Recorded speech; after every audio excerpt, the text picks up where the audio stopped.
Hi guys! Kain tayo guys! Eto guys oh, ang sarap neto guys.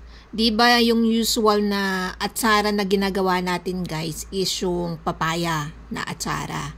Eto guys, cauliflower guys. Crispy yung cauliflower guys. Sakto sa sa samgyup na tulad neto na beef. Pinritong beef. Tapos ang crispy ng broccoli guys oh. Instead of atsara na papaya, cauliflower guys. Cauliflower na atsara. Kakaiba, ang sarap guys. 'Di ba? O di kaya 'di ba minsan ang ginagawa natin yung kimchi. Kimchi ng Korean food. Pero kasi sa ating mga Pinoy, mahilig tayo dun sa atsara. Eto guys, ang sarap ng cauliflower. Ang niya, crispy cauliflower atsara guys. Masarap tong i-partner sa, halimbawa, nag-bacon kayo o di kaya sa pork chop, pritong pork chop. Ang sarap netong i-partner guys. Hindi nyo na kailangan ng iba pang gulay. Ito lang, appetizing na.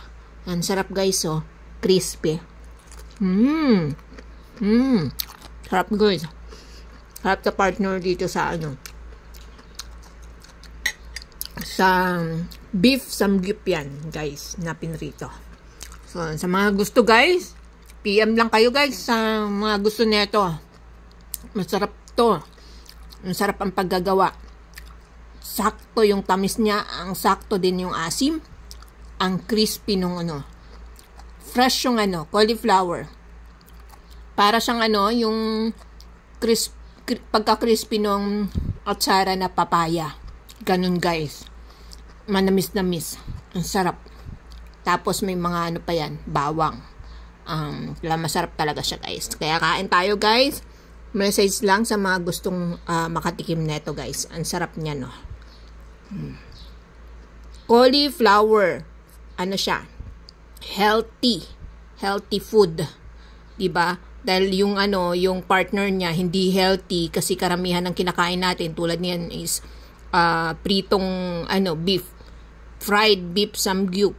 Syempre, merong hindi ganun ka-healthy yan, guys. O di kaya pork chop na prito. Hindi siya ganun ka-healthy. Kailangan natin ng healthy food na kasama or gulay na kasama.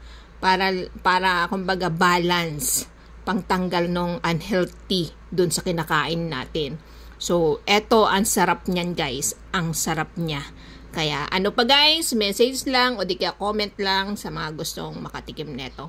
Sarap guys, kain tayo.